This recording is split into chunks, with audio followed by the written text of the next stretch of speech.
Welcome to Mastering the Game. I'm Seth. I'm Shane. And today we're going to talk about what it's like to co-DM a campaign setting, especially for an audience. Yeah. But also, I think this would be relevant fodder for people who are doing any sort of West Marches style campaign situation. Yeah. Have you ever actually DM'd West Marches? No, I have not. Have you? I haven't either. Yeah. It's just something that I've heard thrown around. I know, like they always say West Marches style. I'm like, and I just know that means the DM rotates. That's all I know. That's all I know about it. I've never done it like, before. We should just do it so that, like, what if it's totally not the same? Right? Yeah. You're right. They're like, that's not West Marches. That's style. not how that works. And we're like, I don't know what that means then. But I've never done it. I've heard it, and I've heard it's actually a lot of fun. It makes sense from people who have done it. I mean, I feel like. Here's the thing about that format. I feel like you have to be at the right table, right? Because everybody has to be like, not just, like everybody has to be kind of equally invested. Yeah. And I mean, I'm sure there's ups and downs. People are like, hey, it's a shitty week for me, guys. Can someone else handle it or whatever? Like but I imagine like that to me probably already introduces so many like scheduling snafus more than even a normal D&D game right, does. as if there wasn't already enough logistical. Yeah, it's like now we're figuring out like who has the time this week to DM. Yeah. The closest thing I've done to West March's style is like, so I have like a long time Friday night game that I haven't played in 5 ever. But at that table when I started running it 7 years ago, it was me and 2 others out of a group of 8. Okay. So 3 of us had any experience DMing. 1 was pretty experienced. 1 was very little experience, and then me, basically brand new. Okay. So that was like the experience at the table. But now everybody at that table has DM'd at least for like an appreciable amount of time, like a side campaign or something. So it's like it was never like the same campaign where we'd switch off DMs, but it was a lot of them were in the same setting, like but just basically just Forgotten Realms. Right. And everybody would like make different characters. So that's like the closest I've gotten, but I don't like that's not. Was it? Forgive me if you said this, but like, was it? Do they connect? Do they interconnect? Some of them did. Okay. Some of them like had loose interconnections, but by and large, no. It was just like all in the same setting. So they weren't like it wasn't a connected story, but it was like we all knew like where in the world are these characters versus the other ones, right? But that's the closest I've ever gotten. Yeah. And co-DMing in a shared setting is. This is a relatively new one for me. Right, I've had a little bit of the experience I've had was with Clubhouse. Because we did. Right. Did you ever play a game in the Hunter's Quarry? Yes, I did. Did you really? I think actually, I think Russ, because that was Did he DM for you? Yeah. So That's crazy. Russ's first DMing experience was for me. Oh my God. Yeah. Okay, it was because it was very, very early days before Clubhouse, before COVID. I think. Oh, that's right. So you played the like beta version of this setting. Okay. Yeah, because there was like the what was it? Something Isles or the something? Savage Isles. Savage Isles. Yeah. So I played it. I think it was Russ's first time DMing, and he DM'd for myself. One of the players. So there was a GM who GM'd for Russ and I in Adventurers League. Right. And that was one of the other players. And then 2 other players from that table. And Russ ran us through the Savage Isles. And it was a fun little adventure. We had to like hunt a particular type. We had to like hunt a dragon. You're good. No, you can keep going. I'm turning off the AC. Turn off the AC because it's loud. We had to hunt like a young black dragon, and we got there, and it was like dead, and it had been killed by something else that we then ended up fighting. So it was a lot of fun. Russell. So anyway, sorry, long-winded way of saying yes. No, that's great. That's a great story. I played a. When we were gonna launch Venture Forth initially, which is so crazy to think about how much this changed the trajectory of everything. Yeah. COVID happened. Of course. And we were like, okay, well, let's just wait it out, because we had no idea how long it would be before we'd 2 weeks, flatten the curve. Yeah, right. 2 years later. 2 years later. What we did instead of starting the thing was I just started hitting record on us playing sessions. I think every week we would play or every other week, I think. That's right. And most of them Ethan would DM. Yeah. But I DM'd one and then Russell DM'd one. And that one we did like level 10 characters or something. Ooh. Or we did 2. God, they all blend together now. Right, but I think Russell may have DM'd more than once in that time period. And at least one of them was a Savage Isles session. And there was a scene where Russell was like a boat captain or boatsman, a guy you paid to ferry you across a thing or whatever, and I threw him off. He was like an old man, and I was one of my earlier evil characters that I've played in a setting, and I was cruel to an old man, and it was a delight, and it was Russell, and it was a good time. So that's very interesting. So what happened with this thing? Because like, who would know what we're actually talking about? So eventually, after all of that, this was like maybe a year and a half later, maybe just a year later. The timeline is crazy. I love how like the blip happened in the Avengers. Marvels. Oh yeah, the Marvel Cinematic Universe. And then it happened in real life. Yep. That is just like, well, there's just a period where 2020 to like 2023, basically. And we're just acting like it didn't happen. Like I really don't remember much of what happened between 2020 and 2020. Like 2023 is where my memories like pick back up. Right. But if you ask me like, what were you doing in 2022? I'd be like, I don't fucking know. Like playing way too much Call of Duty, probably. I mean, safe bet, right? Yeah. But so we joined Clubhouse and we created the D&D club on Clubhouse. Yeah, and it got huge. It got really massive. big. Yeah, and it was like me and Cameron and Russell and Rebecca, and then for the most part it ended up being me, Russell, and Rebecca programming it out. And one of the things we did was we would help people create characters. Yep. And we would run them through the Savage Isles I was setting. there for we would a do few like of those character creation bits. Yeah, and it was really fun. But part of what happened with that was Russell started his grand machinations of this like interconnected Savage Isles setting with the Hunter's Quarry, which was basically a prototype for the Iron Collective. And then I, of course, had to create the like sister organization, which was the Scholars. I want to say Scholars Rest, but it was the Scholars Prize, and it was the like correlated. So like if the Hunter's Quarry were like fighters and rangers, the Scholars Prize were like wizards and bards, right? The like more like astute intellectuals. And they both were these organizations designed to explore the Savage Isles, basically. And so if you were a member of one of these things, you would be put in a team and you would go explore somewhere.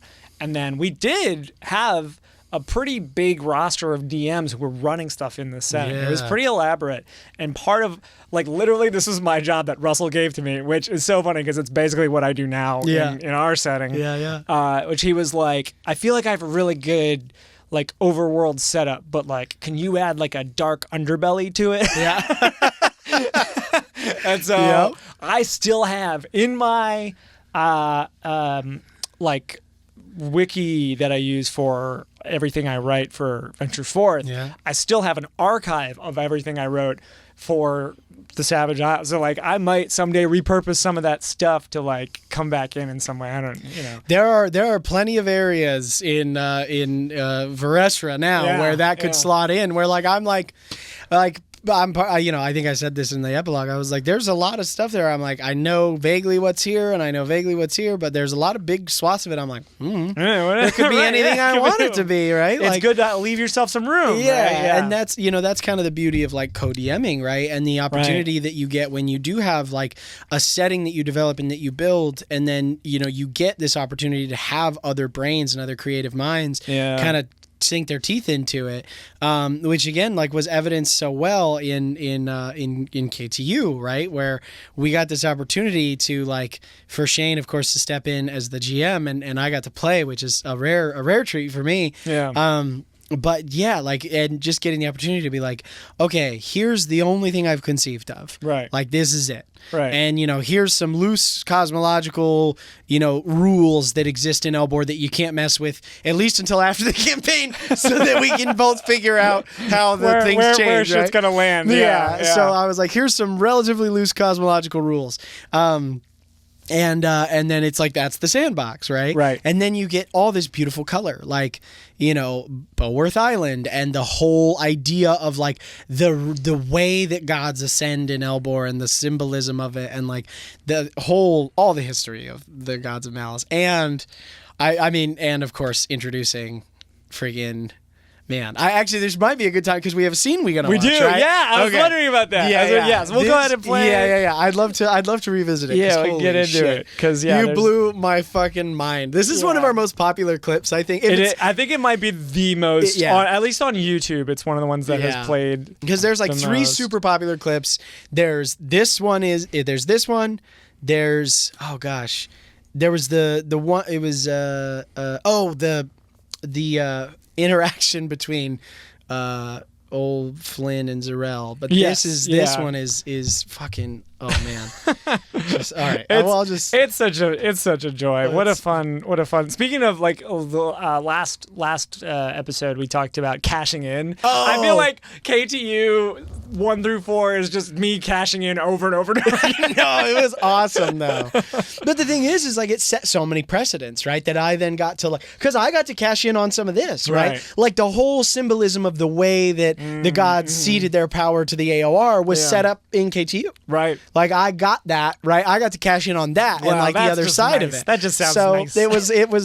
That's the beauty of like this whole experience, right? But so here's like this is probably the biggest reveal. Hard to say. This is one of the major reveals from Key to the Universe, big spoiler which alert. was my big spoiler alert. That's kind of I guess I'll put up a thing before every episode. But to preface it a little bit, this was, what do you think, like 3/4 of the way through the main campaign. Yeah. I came in to do this kind of like thing to give, like we like to sort of like introduce a break for our main DM. Last time it was MCOR, and then this time I wanted to do something different. Yeah. And I was like, give me an island. Yeah. Like, let me do something over somewhere. Yeah. And then we had a little conversation about I'll play the clip. Yeah. What year is it? There it is. God, dude. Then me and Brooke look at each other. Like, the look that you guys share, right and then my face, I'm like, no. You're like, wait, what? What? You're a smart boy. I'm on it. You're a smart boy. Dude, Russ was fucking. He was on energy. it. He was on This it. KTU playing him playing Wilkes. So You said 72, 85. to 85. This is the hardest thing in the world too. This is my what is it biggest supposed to be? I mean, what is PS? Yo, you want to be on Discord? Ceiling. Post-ceiling, thank you. Did I send it to you on Discord? Could you DM me on Discord?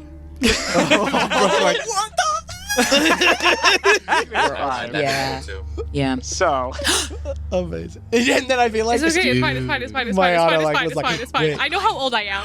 And there it is. That's what I realized. That's when I realized what you were about to do. I was like, no fucking way. Okay, I'm locked in. Oh my fuck. Oh my fuck. I love it, dude. I love how you guys are here for this like huge upheaval in like the lore of the world. Oh, it's so good. Wouldn't have it any other way. Dude. Oh, so good, man. And yeah, I didn't cut up to it, but basically we reveal that Brooke's character is not from the previous cycle, but the cycle before that one, which was like part of the reason I was like, when he's like, what year is it? I was like, okay, what year does Andra think it is? Yeah. Which isn't how old she is, and it's not. I was like, how long was the era of that she was from? Yeah. Which was like a good era. Yeah. Like, when did that end? Because Yeah. that's what she thinks it is right now. Yep. And so, like, me and Brooke are sitting there going, like, hang on, how old are you? Yeah. And the other thing was, too, because she's a simulacrum, she doesn't age. Because I was like, oh, she's like 30. And then she's like, no, I'm 50. And I'm like, oh, right. So it's even it's been even a different time. So I'm like doing math for a thing. I was like so over my head with trying to figure out what the actual answer to that question was. Oh, and speaking of things of like, why did I do this to myself? Yeah. There are two ways of measuring time. You know, there's like in our world, there's like BCE and what's the other one? It's BCE and then BCE and then BCE and then was it BCE and then AC? I think it's and then AC. It changed. Yeah. Or it used to be just like BC and then That's it. And then that's it. And yeah, now either it's BCE and then ACE, I think. I think so, yeah. Yeah, because it's like after Christ I forget. It's some shit. Somebody they will tell changed us. it recently. I feel like it was in the last decade or so. Yeah, because it used to be like just before Christ, after Christ, right? Yeah. And then people were like, that's kind of weird. But no one said like AC. It was just BC. It was BC and then BC to fucking clarify, and then everything else. Everything else. Yeah. You didn't say like 1100 AC. You just said 1100, and then if it was 1100 BC, anyway.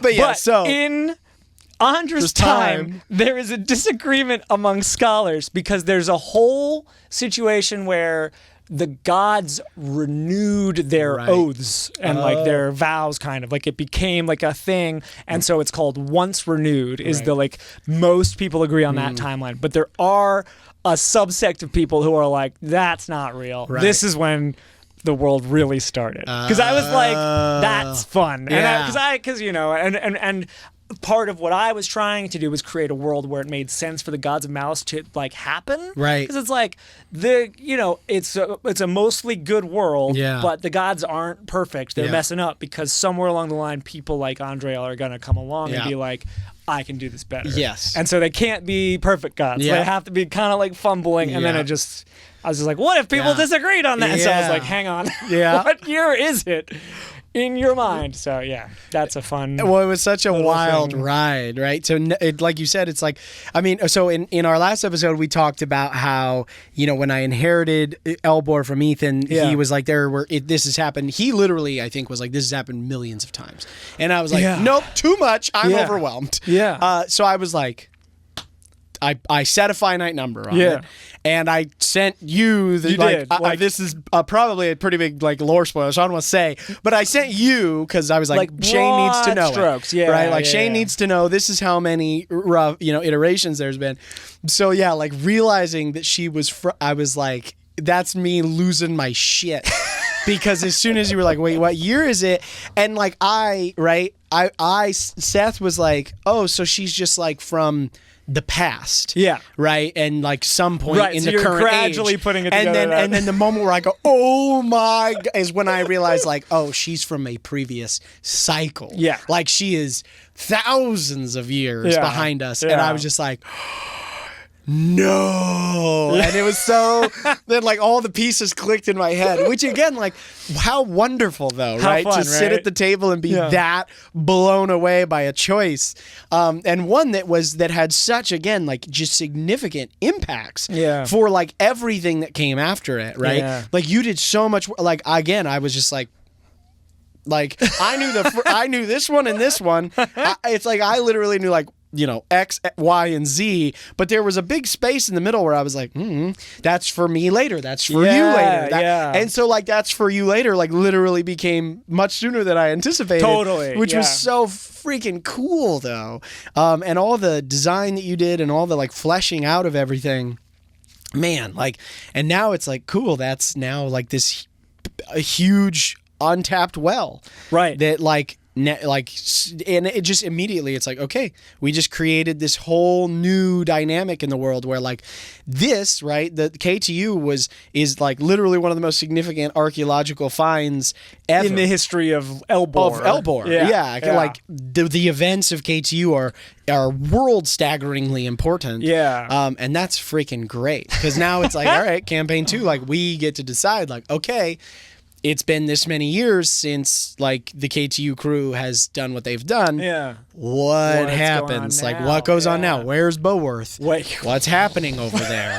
Right? Like, did Vator go back to Westreach and be like, oh yeah, I discovered a thing. It's pretty fucking important. So is there like a big dig site over there, like funded by the Starspire Collegium? Or oh my God. Right? Like that's all stuff we get to decide. That's so exciting. I love that. Yeah. That's really cool. Is Boworth basically now like not some weird podunk town full of cannibals, but instead it's like they went back like a hub of it's like, no, this is terrifying. That's so fun. Like what happens? We don't know, right? We get to decide, right? And that's the beauty of again co-DMing, is like you get this opportunity for and like again the stuff you did in KTU was stuff that I never would have thought of. Just never would have thought of. That's really nice, right? No, well, take your flowers, sir.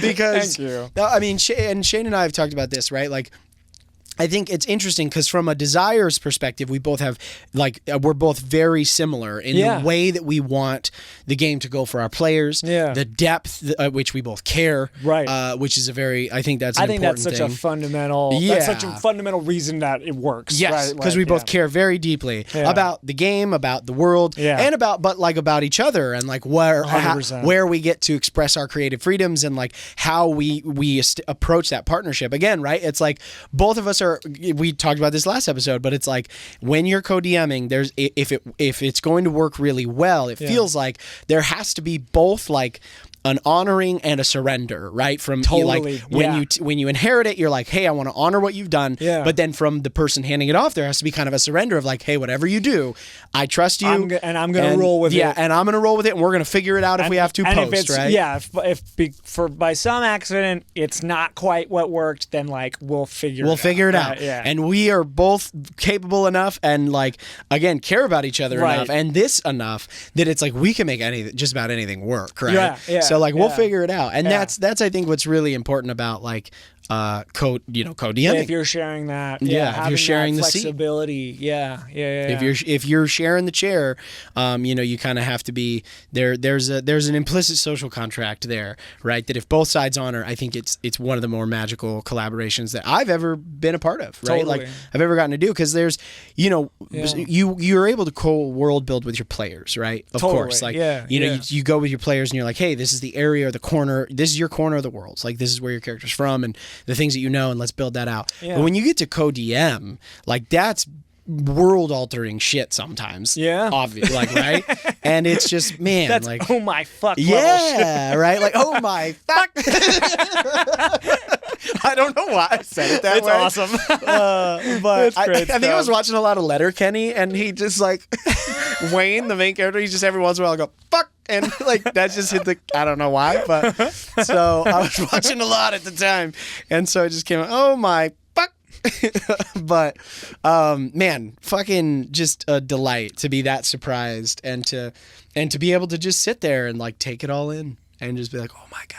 And then of course like my brain immediately just spun off with I'm like, oh my gosh, this possibilities, is so cool. Right? Yeah, this is so cool. This opens up so much. Like are there other sites? Are there other places? Are there other Andrels? Like maybe, right? Like I don't fucking know. Probably not. But you never know, right? You never know. Dude, well that's the beauty of the format, right? Is that it's I think I talk about a lot is a thing I learned from a theater director named KJ Sanchez. If you're out there, KJ, you're the greatest, you're the GOAT. Hey. But she would say, hold on tightly, let go lightly, which I'm sure she got from somewhere else. Yep. But it's like it's an acting philosophy, right? Which is just like you commit really hard, but then like whatever, like it's a flow state, right? You're never so committed that you can't let go with a gentle ease, right? And that's part of the thing of like I'm gonna take this big swing, and then if it moves in a way I didn't expect, I'm gonna roll with that too, right? Like it's and I really think the same way that there's a collaboration happening with your players, right? Of like your players, like, oh, here's my character, here's where they're from, here's his dad's name and his mentor's name and his little friend and his love interest or whatever. And then now it's your job as a DM to inhabit all those people, and there's a great deal of trust happening there. It's the same way with DMing, just at an exponential extension of that, right? Bigger scale, right? It's just scale. That's all. There's just that trust, and also, and like you're saying, that respect too, of like I'm gonna do my best to like inhabit that with like force, with sincerity. And part of that, like I think in a way, right? And I think you might have mentioned this last time, was like there is in a way, right? Like, and not even in a way, that feels like too much of a qualification. It's like taking big swings is honoring it, right? It is respecting it. It is like that those two kind of things come part and parcel, right? Like that's a package deal, I think. Because it's like if you're not, taking, again, that's the social contract, right? Is like, I agree to honor it, but then like I also like my obligation then is to swing, right? To make decisions, to make an impact, because ultimately, like, that is the coolest part about D&D, is that the decisions that are made at the table, whether they're by players or by a DM that's not normally in the chair, can fundamentally change the play experience. Shift the whole thing, right?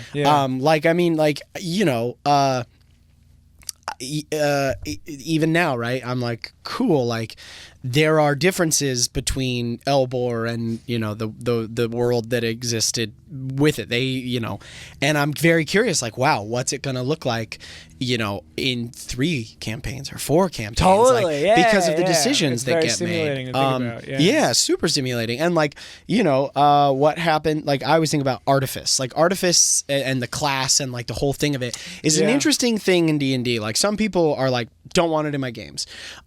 Which, like, I get it. I understand it, right? I understand that sentiment. But like, there is a part of me that like is like, in 4 or maybe 5 campaigns, like, it's entirely possible that based on like the campaigns we decide to do and the choices that the players make, is like, we're starting to like, maybe there's some Spelljammer stuff going in there. Like, maybe there's, I don't know, like, I have no, maybe there's like gateways. I have no idea. I have no idea what could happen. Yeah. But like, thanks to like Artifice and like, just again, those natural conversations of like, how do we continue to world build? How does this continue to affect? Yeah. You know what I mean? Like, it's just cool. Like, the opportunities are endless, and the more we get to co-DM, and then maybe, I don't know, if anybody else comes in and ever sits in the chair and helms up Elbor, they might make some really big, might do some big swings. Make some big swings, and then we get to go, ooh, how are we gonna? Just thinking about like, even like, I'm not going to get into it because I think this is going to come out beforehand. But like, Mayana did something. Yeah, she did. At Gen Con that I was so not ready for. No one was. No one at that table was ready for it. To the point where it's almost as big as another DM coming in and like making it, because it's just like the amount of stuff that I was like, oh, this is what I kind of see happening going forward. Yeah. That changed, as even in just like, we're gonna do some more KTU coming up this fall. I had kind of a seed of an idea of what I might do.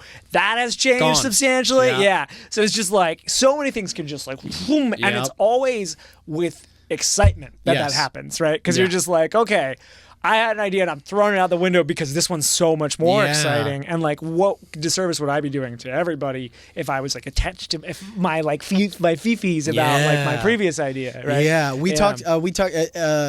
Rebecca used the phrase, and I've used it a lot. And I heard it from Stephen King, who wrote a book called On Writing, and he talks about killing your darlings, and he probably got it from someone else. It's a phrase that is used. It is transcended the writing space, right? It's just like, and I mean, in D&D, I think like, because it's like, he was speaking to it in terms of like novelists who have way more control. Edit out your stuff. Yeah, like they have, but they still have to kill their darlings sometimes, but they do have much more control. I mean, like, you're beholden to editors and publishers, I imagine. So sometimes, you got to kill your darlings. But in D&D, I mean, you're just a serial killer of darlings. Like, you're just axing them everywhere. You're Jack the Ripper of darlings. Like, just slashing them left and right. Because, like, you constantly have to brush up against the fact that, like, players are going to make decisions. They're going to do stuff, that are just going to fuck your plans up, right? And you'll just, you'll never, like, and so, like, any preconceived idea of how you might have had it. I mean, Jesus, like, you guys, fucking General Iregloom. Yeah. I thought, like, it was so funny. I say it in the fight where she's fighting with you. I was like, why did I do this? I thought this was supposed to fuck you guys up, not my monsters. Like, she's just like, I was like, gosh, she hits like a truck. Why did I do this? She's so strong. And so, like, but it's because, and it was just because of a decision that was made at the table that was just like, I could not, like, I really genuinely did not foresee it happening. Yeah. And it was awesome. Right. And it completely changed. And again, like, I always think about that. Gosh, there's this analogy that someone said. I don't remember where I read it, but it was like, if you are on an airplane and you're taking off from Los Angeles, from LAX, if the nose is pointed at Washington D.C. and you move the nose just 2 degrees, you end up in like upper New York, right? Or something like that. Right. Or it's like if you're aimed at, I forget, but it's like you're aimed at like Philly and you end up in New York. Right. And so it's like, it's just 1 degree turn that over the course of a campaign, right, can make, and sometimes it's like a full 180. You know what I mean? Like Exhibit A, right? What happened at Gen Con. Yeah. It was like, oh shit. Oh shit. Okay. Yeah. Well. But sometimes like it's little things too that stack up and accumulate and right. suddenly you find yourself A butterfly effect, so to speak. and that can happen from a player perspective. It can happen when you're again joined in the DM's chair. Yeah. Little tiny things and it can be so like those contributions matter, and it's really cool that in this format you get that opportunity. Yeah. And I think it is just like speaks to the trust and also the like that's a skill that you develop as you go. I think that I think I have personally felt myself getting better at making those adaptations and not being so like, oh, I really wanted this character to do something, so like I'm gonna try and like manufacture my way out of this happening, and instead of just being like, yeah, okay, player made a choice and like I'm gonna go with that now. That's the new reality, right? Like what's kind of neat is like where DMing pivots away from or branches off from authorship is what happens in the live space, right? Is like the moment you start the session and the players are touching it, now it's like what's happening there is so much more important than any writing you did leading up to the session. Yeah, you know, it's like that suddenly it's like, this is the real shit right here. Yeah. Who cares what I was thinking of literally hours ago, 10 minutes ago before the session started. Yeah. Like now now it's really, and that's to recording it really makes that even more palpable, right? Like I've DM'd a couple like casual games in the past while, and I still feel that element of it, but I think when you're like, oh, people are gonna see this, or when you're doing it live at Gen Con, you're like, okay, I really like. There's a lot of people who can hold me accountable to what happens here. So it's you can't like you can't retcon stuff basically, right? There is an element of like you're kind of it's like you're buckled in, right? The ride is going, right? And you kind of have to rock with it, especially. And I think that's a really good point that I never really considered is like the element of like recording it for an audience actually doubles down on that premise. That part of it. That is that kind of part of the contract of playing D&D is that like you're even more locked in to the idea of like change and I think that like that is a skill. It is definitively a skill that you develop, and I think the more you GM, and like I believe that if you can learn that lesson early, right? Which is like you said, like hang on tightly, let go lightly, right? I love that. I've heard like strong opinions loosely held is kind of another version of that, right? Or strong plans loosely held maybe would be a better use of the phrase in D&D. Context, in this context. But it is this idea of like, just like if you can learn that early, and oftentimes like, and like you said, like learn to reframe it as this excitement, because oftentimes the things your players do are better than anything you could have come up with. 100%. Not just because you have more brains, but also because you have more brains, different perspective, right? But because oh shit, I just lost my train of thought. Because they're engaged. Yeah. Right? Like you cannot guarantee that they're going to be engaged with anything that you preconceive. Yeah. What you can guarantee that they're going to be engaged with is following their decisions. Yeah.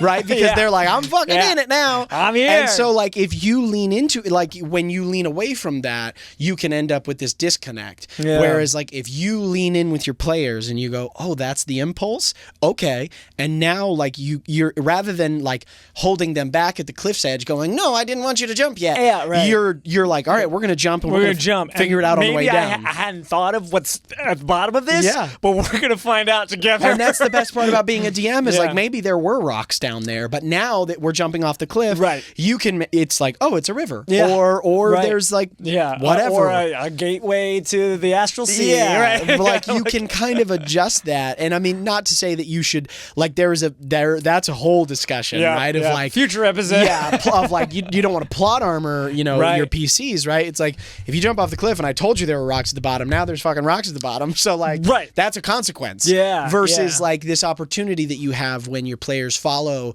their impulses in a way that's, and there's a whole nother conversation there of like follow the impulses that you have if they're true to the character that you're playing. Yeah. Versus like, would your pious cleric murder this shopkeep because they didn't give them the discount? Like, would they?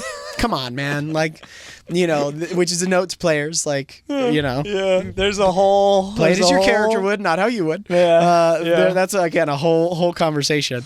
Gosh, that could go on forever. Yeah. But if the players are doing it in a way that is authentic, that that feels like it speaks to the trueness of the character they've established and done all this work on, then they're gonna be engaged, and you get the opportunity to like explore that with them, and that's so much more fun. Yeah. And it's gonna come from like a raw place, which is like the thing that we always want from stories. This is really tangenting off. I'm gonna drag us back to the subject in a second, but I did want to just say like the way that like if a player is engaged, the coolest thing in my opinion about D&D or any tabletop game, RPG specifically, is that everybody's there like advocating for their character, and like that's what we want out of movies and television when we're watching it, is we like want their decisions to like make sense and come from a place that's believable within the character, and then that from thence story arises, and it's so cool like what happens when you're like, here's the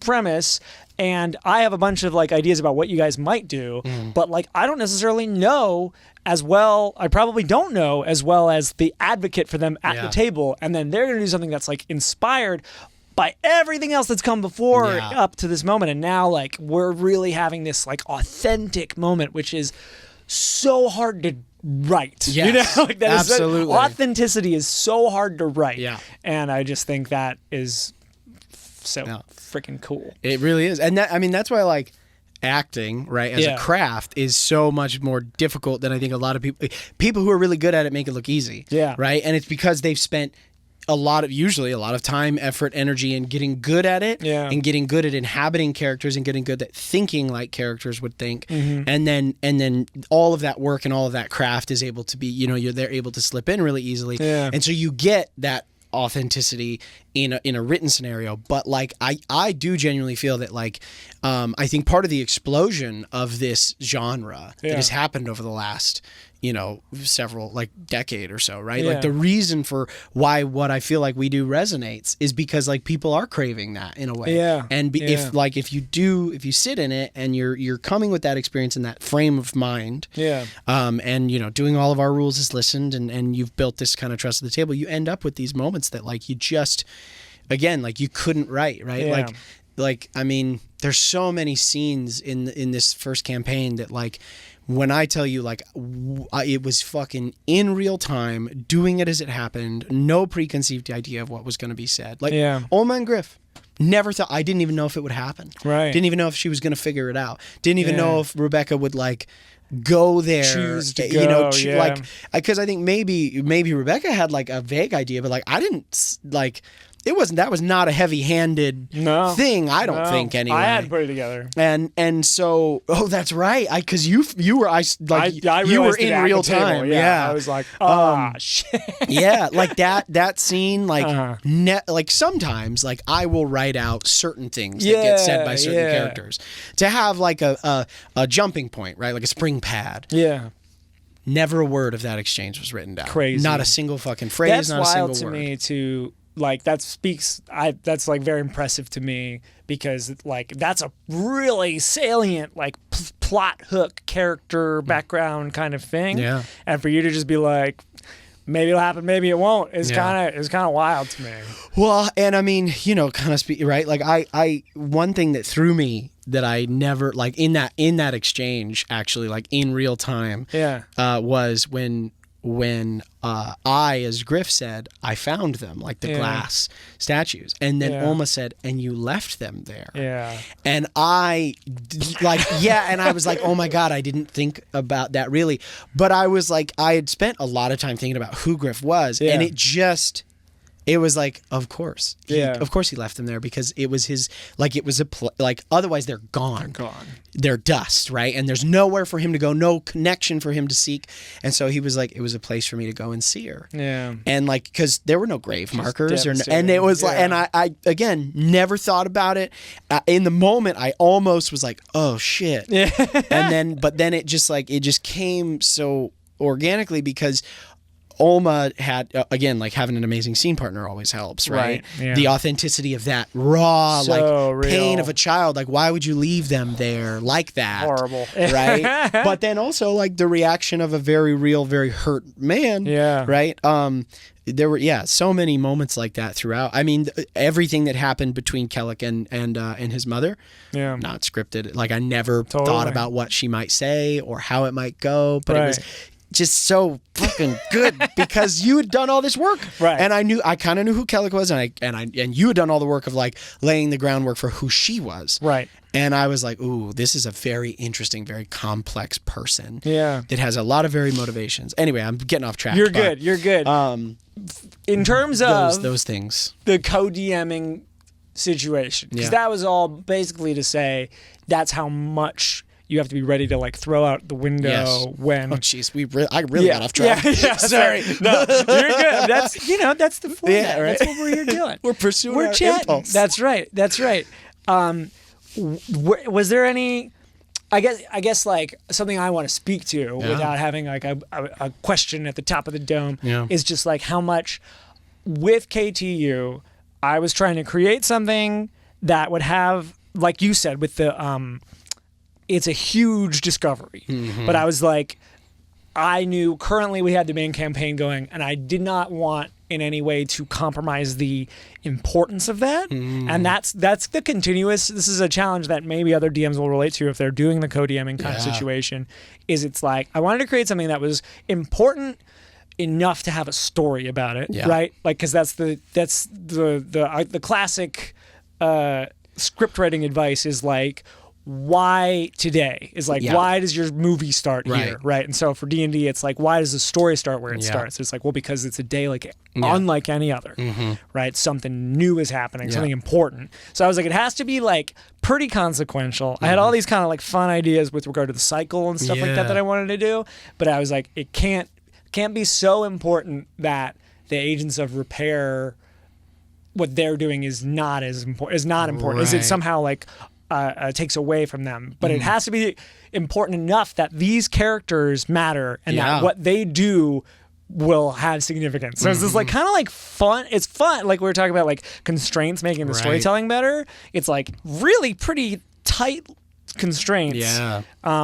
But also just like, I fortunately, I think at the time I was like checking in with you semi-regularly of like, hey, can I mess with this? What about this? Is this sacred or are we? Which again, right? And that was great, right? Because like my answer to all of that, I hope was always like, go, yes, run, just take it and run with it.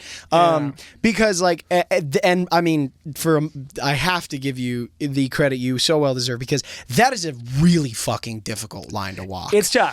Like, it's tough. And there are places where like to do it in 4 episodes because of like real life freaking scheduling like complications as a result of having 2 wonderful guests on the show, who one of which was not local at the time, right? Like there were some very real world constraints on that and some in-world constraints that you had to do with. That was an incredible lift.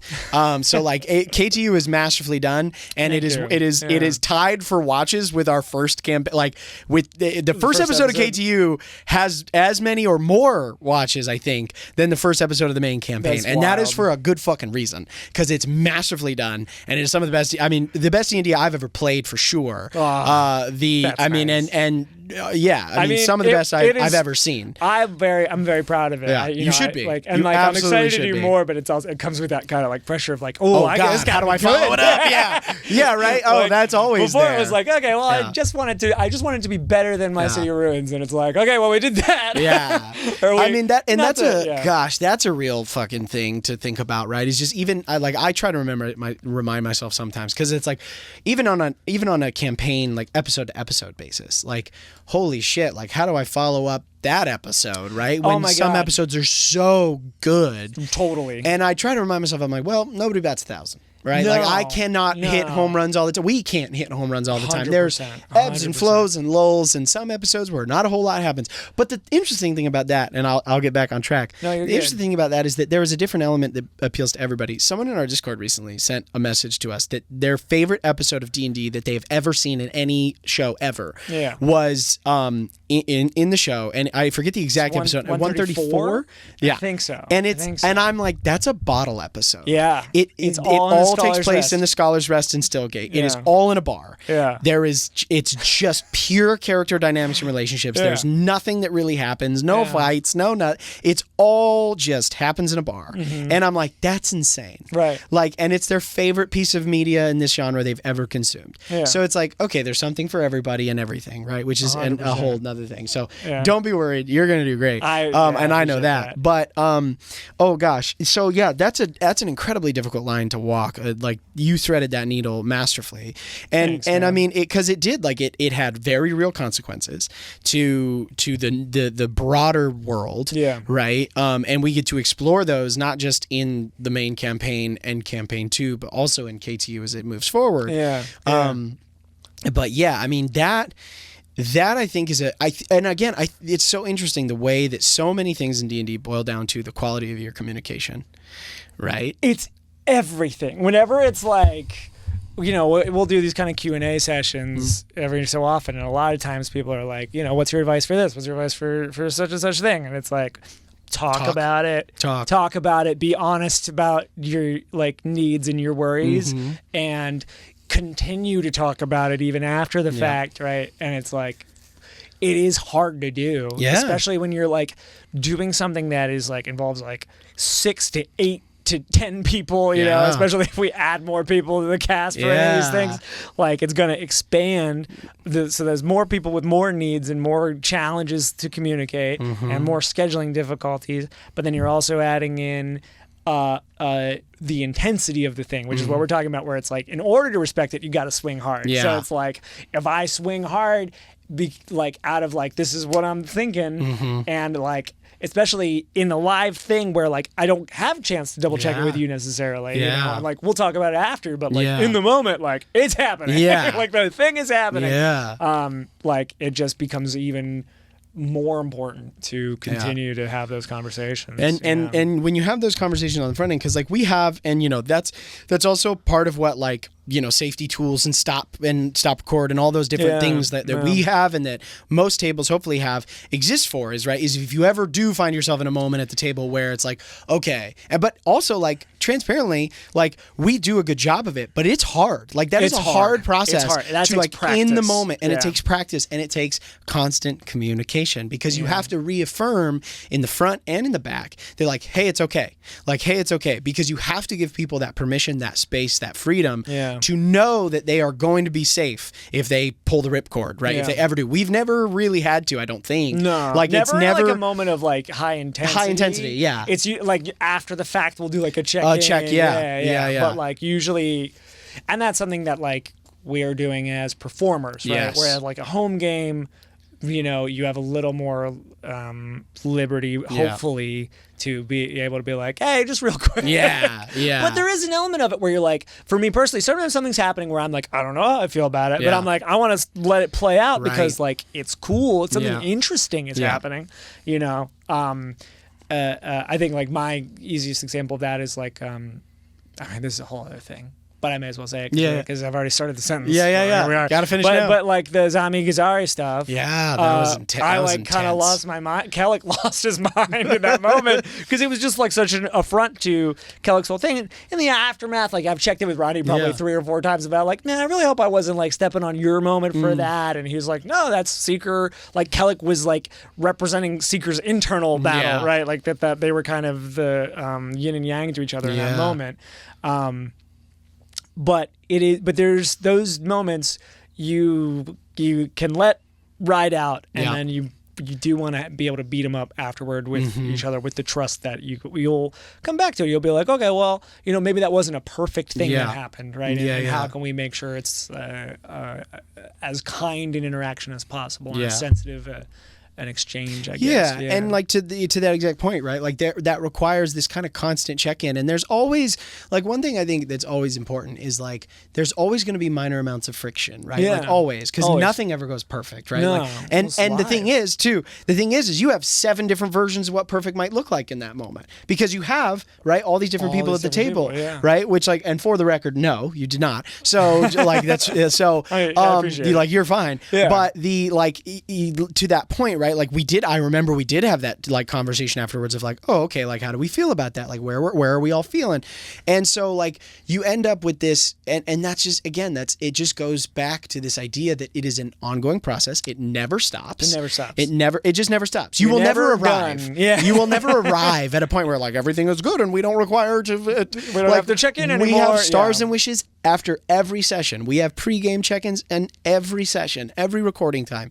We always, like, check, and we have these moments, and it's in the interest of just continuing to pursue, right, authenticity at the table, right, and that create an environment where you can like, as Kellogg, like, I was like, I'm just gonna say whatever I think of in right in this moment, exactly. And it turned into again, like, some of our most favorite some of the our community's favorite interactions in the show was that freaking, and it was really interesting because we talked a lot about, like, the Crownlink crew and establishing, like, them as being right, like, it's like they're co-DMing, like, that was an element that that was an element that we wanted to speak to, or that I know we talked about, because I was like, I think joined that. I don't even remember. I think it was you who started it.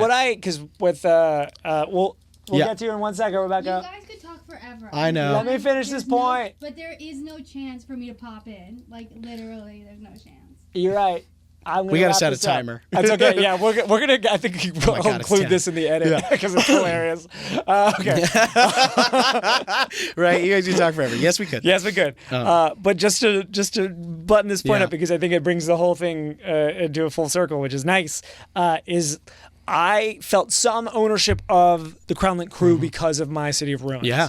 So you touched it before I ever did. And it was like, that was something that I got from Rodney too, is like, or like, when I did my City of Ruins, I was like, I'm going to do a Crownlink crew like quest, right? Like, what is that like? Because I thought that was like a thing that we didn't get to see a lot of yet. And so I got Rodney's permission. I got all of his, like, whatever he was, like, willing to share, which is another whole element of this thing where it's like, you're kind of like working around. It's like being part of a government organization where you get, like, the redacted version of stuff from each other, right? And you're just, like, working with what you got. But so he sent me his redacteds, and then I, from that, built out some structure for what I had in mind for the Crownlink crew. And when you came on, I was like, here's, like, kind of what I had in mind, but, like, I tried not to make any big decisions on it because I was scared about stepping on toes. Right. And I was like, one thing I need from you is that you can't quit. Yeah. Like, it's so scary to quit. Yeah. Because I felt like we hadn't really established that. And for my, and maybe this is one of those things where it's like, I could have let go more lightly of this thing, but I was like, with my City of Ruins, for the stakes of it to make sense to me, it had to be something that was, like, so hostile and so dangerous, Yeah. And I think that's kind of where all of that kind of like spooled out that's from, right. I remember you were like, your one request was like, don't make it easy. Yeah. And so I was like, bet. You know what I mean? So like, that's why, like, it was like Seeker got, like, you guys, like, I don't even know if, I think I mentioned this, but, like, Seeker's revive DC was not 10, it was 11. Yeah, because he fucking died. He died. He would have to die to get out. He died. Yeah. Syl killed him dead, let him die, waited an hour, revivify as fuck. Like, she had to raise dead to get him out. Yeah. Like,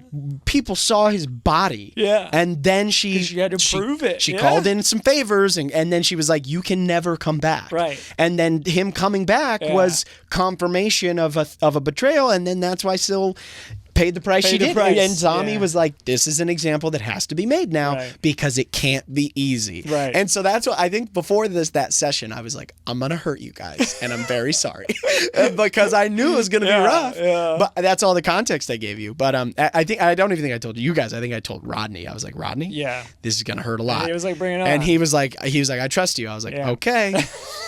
Man, anyway. But, Thank you for doing that. Of course. But again, right? You were like, this is the thing that I would love to happen, right? Yeah. You did the work, and I was like, okay, I'm gonna honor that. I'm gonna take a big swing. I'm gonna put you guys into a really uncomfortable situation, and now again we have this established thing. And it's so. this flip thing of like, when I was a DM, I was like, I love that. And then as a player, Kellic is like, I hate I hate you so much. I want to fight it. Yeah. Yeah. Rebecca! Anyway, Rebecca, We're going to do a horror story now. horror story From our resident hi narrator. You like a merge. You're like the xenomorph. Hello. Like Jack Nicholson. Here's Rebecca. Oh, God. Are you okay? Oh, yeah. Our Sorry about your center toe. cam is a little funky, yeah? Am I crazy? I guess when I'm leaning like Yeah, this. when you're leaning back, it looks normal. good. Okay. Yeah, because you lean too much. I do. I am like this the I'll whole do time. this. Rock with it. Lean with When it. we gonna stop with it? I hate that line. Lean I with it, rock with like it. that band, but I don't. Is that from something else? Not 21 Pilots. I don't know. Wait, which one? 21 Pilots. I got a line that's like, "Lean with it, rock with it. When we gonna stop with it? Lyrics that mean nothing. We were gifted with thought." That is not what that song is from, though. Lean with it, rock with it is a Is rap something else? song. Yeah, that makes It's like, sense. Lean with it, rock with it. Okay, Lean that's probably a with it, great rock song. with it. The 21 Pilots song It's is a little also fine. pretentious. It's like a very classic like prom night Aughts. dance song. It was like an aughts. Yeah. Like Yeah, it was an aughts it's song. How do I an not aughts I think it's song. like this. is it like Jeez, I mean, okay. Whatever. Wait, yeah. Anyway, nope. We're we'll on leave it to the time. comments. In the You chat. got us in the Yeah. comments. Tell us in the comments what song we're all talking about. Yeah. Are you gonna keep my fall in? 100%. Just the subtle shake And of I the was just camera, watching. and we're like, "Oh no, are you?" We're like, she seems fine. yeah, you just in the fetal position, silent. All right, what's our horror story, Rebecca? It's an Am I the Asshole this time? Yay, we will Am I decide. Let's the go. We are the asshole? ultimate Wait from us. arbiters. All right, what Okay. happened? What happened? Am I plugged in? I think I so. can hear myself. So You yeah. should be. Yeah. Am I the asshole? Yes. Odds are. I'm just kidding. For You have to ask, right? title, for letting a first-time DM run a one-shot to start off my campaign. That's the need more. title. I need more. I don't understand. Well, you're so in luck. letting a Okay. one-time DM, so it's their campaign, but they let somebody else start it. With a one shot. Yeah. Fascinating. But it's their first time DM. I've got good news. All right, there's more. There's more. The's more. What if that was Let's it? unpack it. We just had to decide. Here's the background. Okay. Okay. I have been DMing 5e for roughly 2 years at this point, Okay. and playing for 6 to 7 years. Okay. I usually meet up with a group once a month and have DM'd for multiple groups with rotating players.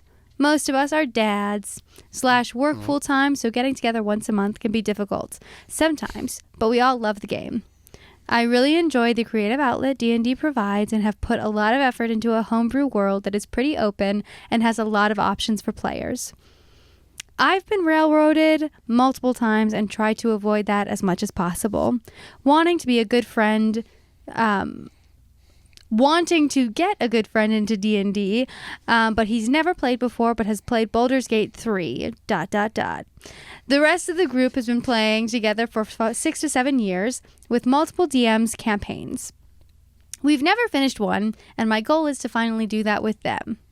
End of background. There's a very long background. All right. Scene. Interior. One friend wanted to try out DMing, so I agreed to let him run a tutorial one-shot to start off the campaign so that the new player could get a feel for the game. Okay. I was a bit worried because the new player had big expectations that he related to BG3, and the session would likely be his deciding factor of playing with us or not. Long story short, the new DM running the one-shot ended up having an almost 6-hour session that was essentially the party just walking around a town investigating, and then insisted on continuing into a session 2. I agreed to it, so long as he delivered a letter to one of the players that essentially would start my campaign. The letter was sent from someone in that player's backstory and basically said to get on this ship by dusk, etc.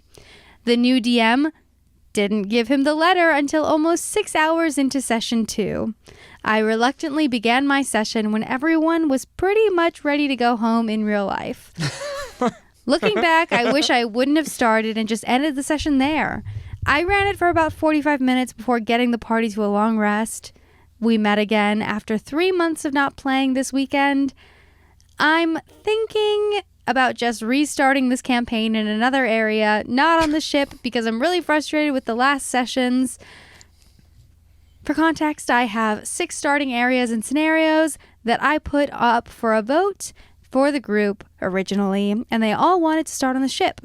I feel like this last session almost made everyone give up on the group, and there are all still some hard feelings between the other DM and I, as well as one other player. I have talked to the other players, and they are on my side, and think that maybe starting in a new area would be good, but it's up to me. This has been eating at me for a while, and I wanted to get some opinions. Am I the asshole? You're not an asshole, but you made a mistake. You're a little dumb. You're a little stupid. You made a mistake. I mean, so like it's funny because like I didn't really realize, it didn't click with me until you did this motion, and I was like, first time DM, first time player, not a great match. Right. You want, like, ideally, I mean, it doesn't always work out this way, but like if you can, you want an experienced DM there for first time players. Because there's just so many instances in this game where people are like, they have terrible experiences at first because somebody just doesn't know, or they haven't been in the hobby long enough, or they weren't fortunate enough to start with a group of players who approach the game in a way that is, safe and collaborative and all the things that we pride ourselves on, right? Yeah. So I don't think he's an asshole. It didn't sound like he was intentionally malicious. No. You done goofed. You done goofed. Well, sure, that's the it's essentially 12. It's allowing another person to DM in your world for the first 12 hours of your game. Which really sets it up. That's a long time. 12 hours and is it's tough because it's like the OP says that their only stipulation was that the letter get delivered. Yeah. And it's like, I think you need more stipulations. Yeah. If like you're gonna be frustrated about it, and then otherwise you just kind of gotta be like, well, at least I'm hanging out with my friends. You know what I mean? Like, and that's the thing. It's like at no point did it come up for anybody to be like, hey, what's the plan here, or like what's everybody's schedule like? It just depends on. There's so many factors. It sounds like there were a lot of opportunities missed for better communication. 1,000%. Right? Like 1,000%. First off the bat, right, is like, hey, yeah, if you want to do, I mean, like, I disagree with the decision probably to let a first-time DM run for a first-time player. Yeah. Just because DMing, it's all you need's the player's handbook. That is very much true, and I don't want to discourage anybody from picking up the player's handbook and diving in. However, like, I think it makes sense if you're all relatively new to the hobby, but like if you are going with if there is an experienced player, like lean on that experience. Have them use generally. their experience, unless they're the asshole. Yeah. Unless they're an asshole, in which case, why are they at your table? Yeah. But the other thing that I would say is like is as the experienced DM, like I would be like, hey, I should help you. Like totally. if you are gonna move forward with that decision, like all right. Let's help you structure this one shot. Let's help you get the flow. Nodes of the Here's the end. What are the nodes? What are the like the way that I prep? I'm not sure. Have I ever sent you my like note sheet? Yeah, my I've like seen thing? it, but I don't know if you've sent it to me. Yeah, it's like the way I do it's it great. is like I have a few core sections at the beginning, like what's happening in the world, like events elsewhere. Yeah. I have a secrets section where it's like these are 10 things that the players might discover. Right? It's from Sly Flourish. It's a great framework. I like it. Yeah. But then there's like touch points. There's important locations, important NPCs, potential treasure, potential secrets, and then the rest is all just as we do it. Right. But like you should help that new DM like provide the structure and then be like the cutoff point that I need you to get to ideally in the first 2 hours is this letter needs to get here. Yeah. And then there were just so many missed opportunities for communication. Well, and then being at the table. Something I think that you specifically, I like to think we've been pretty good at communication with Venture Forth, but it's something that we have developed over the time of doing it, you know, because we weren't great at it initially, and we've gotten better at it over the years. But a phrase that you introduced that I think would be extremely helpful, specifically in this situation, is above the table. Yes. It's like, above the table, are we going to get the letter anytime soon? Like, what's the plan for the letter right now? Because it's 4 o'clock or whatever it is. You know what I mean? Like, we are 6 hours in. Were you going to chime in? I just saw your eyebrows raised up, so. Yeah, I was going to say, I don't know if you remember, but we played with some new players, like back when we were trying to get, like when we were testing with Bridget and like seeing if she would want to join us. Yeah. I remember her first day at the table, or maybe somebody else's first day at the table. We were doing something and it ended up being my character for probably an hour. And I remember Ethan sending me a message and just being like, "Hey, I need you to do this thing." Right.